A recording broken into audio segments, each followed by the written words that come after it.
This week on Techopia Live, we are on location at SaaS North. This is the annual gathering for SaaS firms in Ottawa. There are SaaS stars from across the city and North America. We're going to be sitting down with one of the rising stars of SaaS in Ottawa and one of the established players to learn a little bit of wisdom. That's this week on Techopia Live.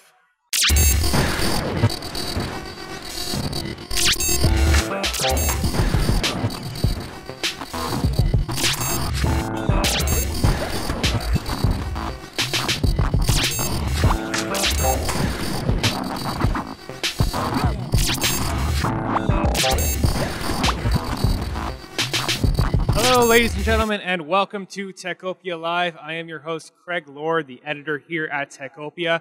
This week, if you can't tell, we are at SaaS North, the annual gathering of SaaS companies in Ottawa, around Canada, across North America, and the world. The best in SaaS are arriving in Ottawa to the Shaw Centre this week. We are set up right across from the escalator, so as you can see, all the hottest stars in Ottawa tech and SaaS coming up these escalators. There's a new one every 30 seconds. It's a fantastic environment, and I think we've got one of the rising stars here for one of our first interviews on Techopia Live. Long-time watchers of the show, though, will recognize Mike Potter, the CEO of Rewind. This is a company that is helping to make e-commerce, helping to ensure basically the e-commerce sites of people that are using platforms like Shopify. If something goes wrong, Rewind is your accessible cloud backup. That's kind of the offering that Rewind is bringing. But since we've had you on last, this company is exploding. You've recently raised more than $1 million in financing, seeing 100% year-over-year revenue growth, and you're up to about 20 employees. Can you tell me, Mike, what is fueling the growth at Rewind right now? Yeah, sure. Thanks, Craig. So, there's lots of stuff that we've got going on, right? We've expanded from Shopify onto a number of different platforms. So we're backing up QuickBooks Online and BigCommerce stores as well. We're going to launch support for MailChimp early in the new year. And so our vision has really expanded from, an e-commerce focus to really any SMB platform. So, think of all the tools and SaaS tools that you're using to run your business online, right? MailChimp, WordPress, Zendesk, Shopify, BigCommerce, QuickBooks, Xero, all of those platforms all suffer from the same problem. And so our vision of, where we started a couple of years ago of just backing up Shopify stores has really grown. And so that expansion out to BigCommerce, that expansion out to QuickBooks Online has allowed us to diversify our revenue. And, we're looking here at all the people at SaaS North, but I'm looking across the street over at the Shopify building, and they've obviously been key to our growth as well. Right? That's been such a rocket ship for us to be alongside that company, right? I think in the time that we've been on them, they've more than tripled the number of stores that they're backing up. And those stores are installing our Rewind app and protecting themselves from any disasters that are going to happen. So they've been fantastic partners, and we really, have enjoyed working with them. Can you talk a little bit about being part of the Shopify app ecosystem? For those that maybe don't have a Shopify store, there's more than 600,000 of you out there, I know. But for those of us non-merchants in the crowd, what's it like being a part of that app ecosystem? That you can download anything to augment your store. How do you stand out on that platform and really make sure that people are seeing the value in putting Rewind onto their store?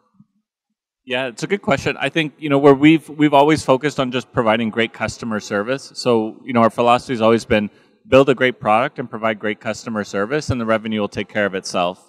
And so that's been our focus from day one, right? When customers are contacting us, they typically are having a major data disaster. Nobody's calling us and saying, hey, your product's working great, I don't need it right now, right? It's, hey, I've just lost all my products in my store, this app integration's gone wrong or whatever, can you help me out?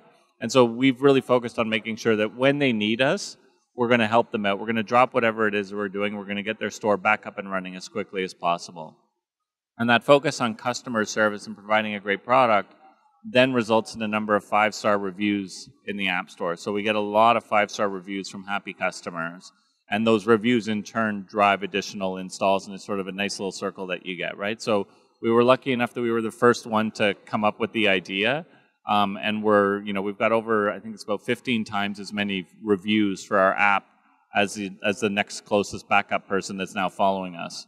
So, it's a very competitive space on the App Store. They've got thousands of apps on their App Store.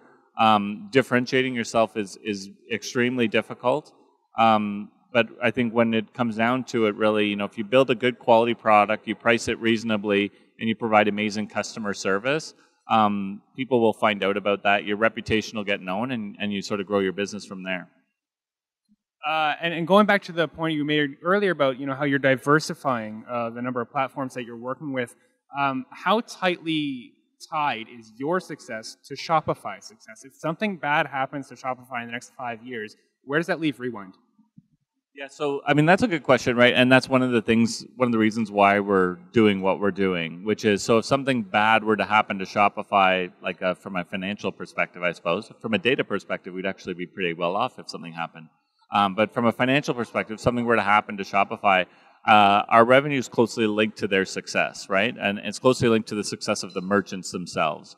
And so I think that's a risk that we identified about a year ago. We said we'd really need to reduce that risk from a business perspective. So how do we do that?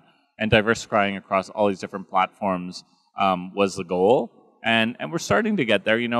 I'd say a year ago, 100% of our revenue, 95% of our revenue would have been from Shopify. That's down to 75 to 80% now.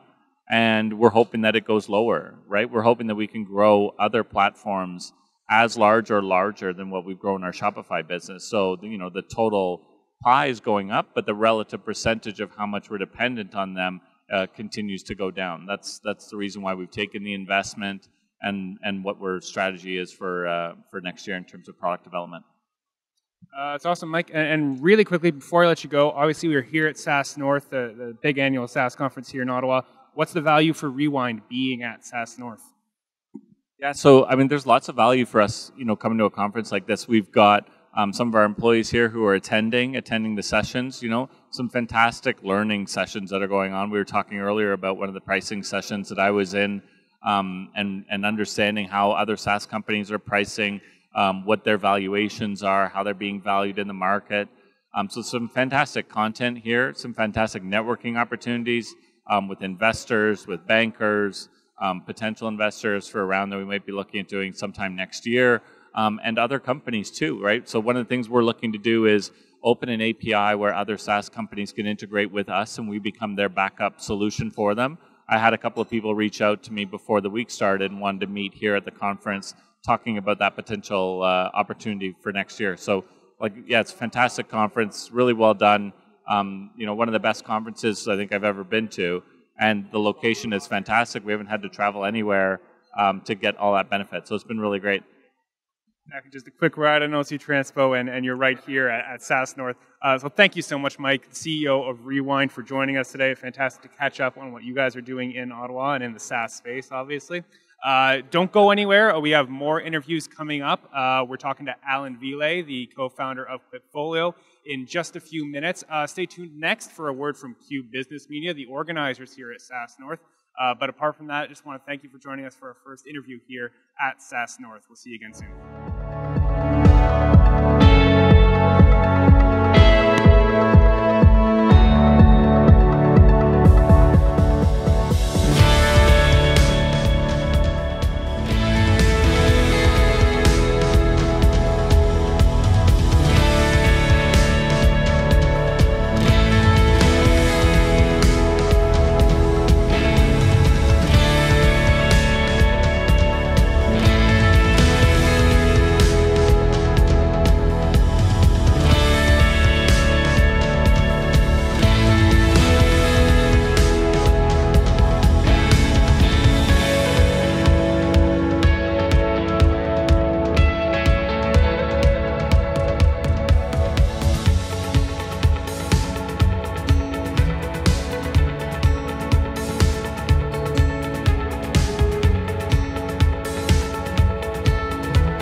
We love building SaaS North from the ground up. We're in our third year now.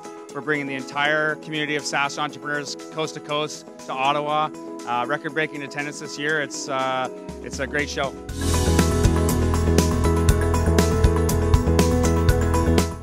SaaS North is a really special place. First of all, it's the only place in Canada where SaaS companies go exclusively to learn about scaling up. SaaS entrepreneurs are here in the hundreds and the thousands. They're here to learn about tactical tools to help grow their companies. They're here to meet the people that will help them get there. They're here to meet the investors that will help them get the capital they need to grow.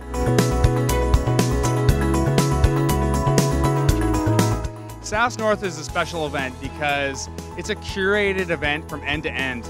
We believe that the conference offers tactical takeaways that you don't find at other conferences. So literally, if you're a SaaS entrepreneur, you walk out of SaaS North, you have a checklist of things you can do to scale your company. You know, SaaS North, we're in our third year now, and every year we try to elevate, we try to evolve this event. This year we've got an AMA corner, which we call, basically it's a mentorship lounge. We've got an investor zone that's twice as big as it was last year. We've also got more parties, more sessions, more speakers, literally 20 to 25% more attendees at this year's event as well. SaaS North just gets bigger every year.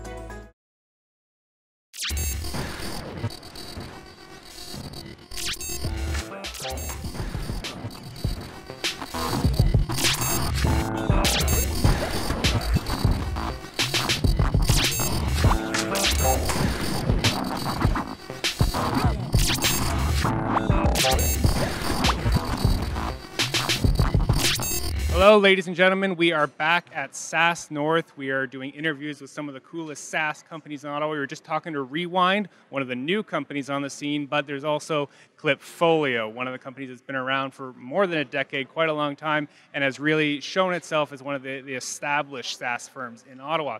Today we've got with us Alan Ville, who until about a month ago was the CEO of Klipfolio, but one of the co-founders, had been in that role for 17 years or so. 17 years, yeah. 17 years. But you recently decided, no, it's time for someone else to take the reins. Yeah. I'm very curious, what was going on at Klipfolio or at the point in the business that you said, okay, you know what, I'm actually not the person to guide this company to the next stage. What was that thought process like?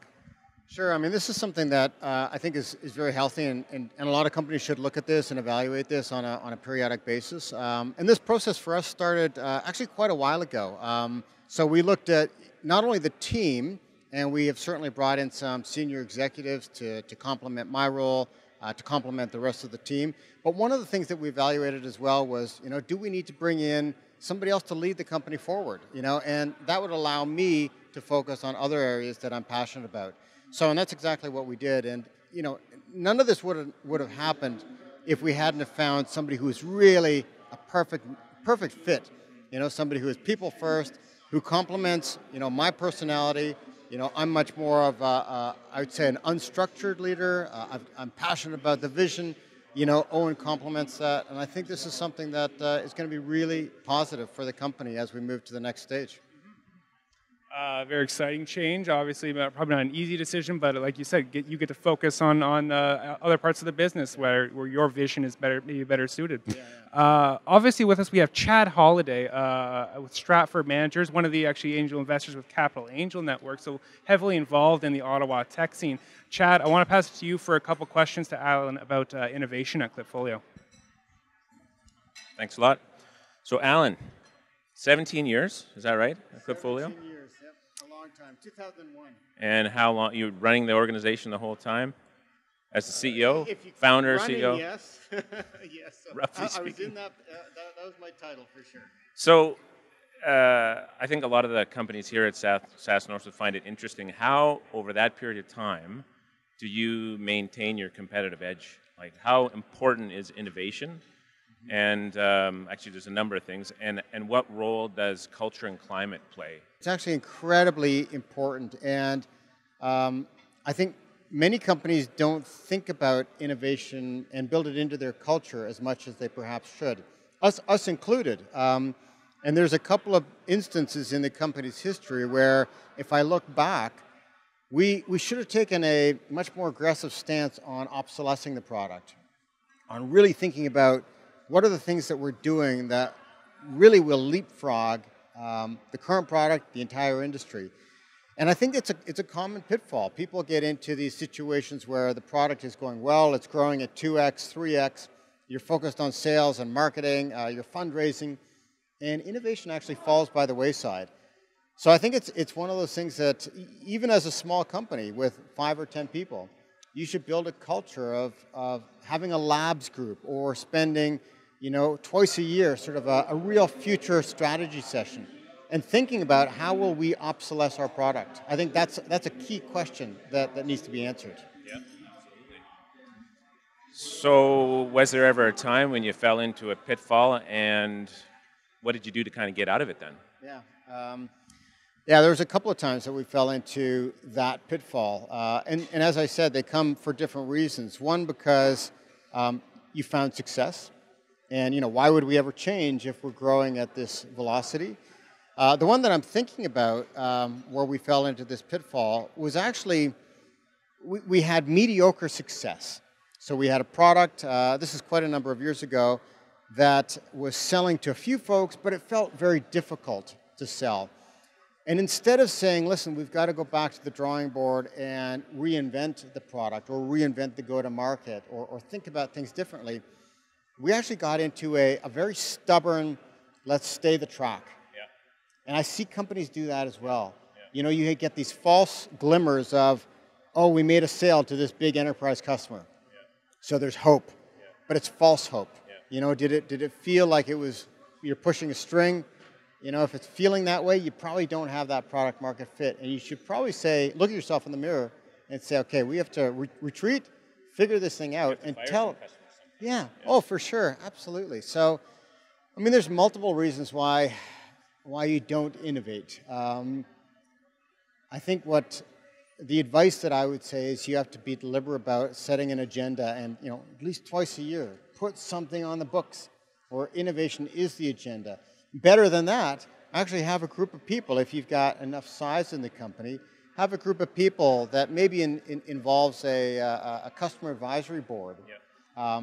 Bring them in and really try thinking about those future-minded questions. How are you going to solve these things? And it's doable and it's fun, and I think you've got to invest in that. It's difficult to what I've always found is it's difficult to kind of separate yourself from the day-to-day. Yes. So sometimes you have to set your organization. You gave an example of innovation labs. Sometimes you just need to set an organization and have the discipline not to touch it.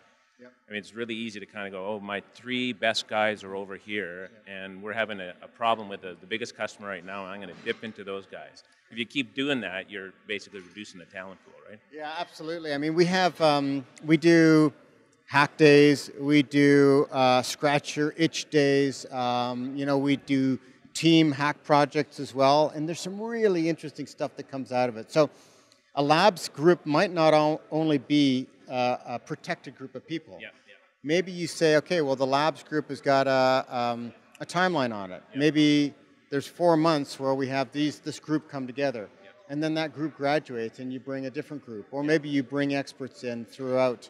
So I think there's a number of ways to do it, and by doing that, it infuses the culture into the rest of the organization as well. Yeah, thank you very much, Chad. Obviously, some fantastic questions about how Klipfolio is knowing what to invest in, what not to when it comes to innovation. Focusing back on SaaS North, we are here at Ottawa's annual SaaS conference. I know you've given a couple talks already, answered some Q&As, Alan, but for a moment, step out of those shoes and back into a young SaaS startup mindset. If you are a young SaaS entrepreneur coming into a conference like this, what's the best way to take away some value from a conference like this? So, if I was starting up a brand new venture, if I was here as sort of my first time getting into a conference, I'd probably make sure to talk to some other CEOs or to talk to some CPOs or some CTOs, right? To really understand, well, what are the things that they've learned along the way, that I could take back to the drawing board. And then I would act on that. I would say, okay, let's build that relationship. And it's not how big your network is, but I think if you can make 1 or 2 connections here that can then turn into local advisors, somebody that you can phone up, have a coffee with, bounce some ideas off of, I think that would be probably the most important thing. Lots of good talks, lots of good sessions happening. But if you could end up tomorrow having one or two advisors, or on the path to getting one or two advisors, I think that'd be the takeaway. Yeah, you take the value that's gathered in this room, that critical mass of knowledge and experience, and find a way to take that on. That on to the next year in between SaaS North, so that you have got a valuable connection to serve you through the year when SaaS North isn't going on. But obviously, fantastic insight. Thank you very much, Alan, for joining us from Klipfolio, and as well, Chad, joining us from Stratford Managers, one of our great champions. I want to take a quick moment to thank the rest of our Techopia champions, without whom this show would not be possible. I want to start with Number Crunch, offering virtual CFO services to SaaS firms in Ottawa. There's Pearlie Robertson, Hill and McDougall, a leader in business and tech law. There's TD Bank, offering specialized programs for tech firms. The University of Ottawa Faculty of Engineering, creating the next generation of technical talent. And of course, we had Chad Holliday here from Stratford Managers, offering services to help you scale up your tech venture.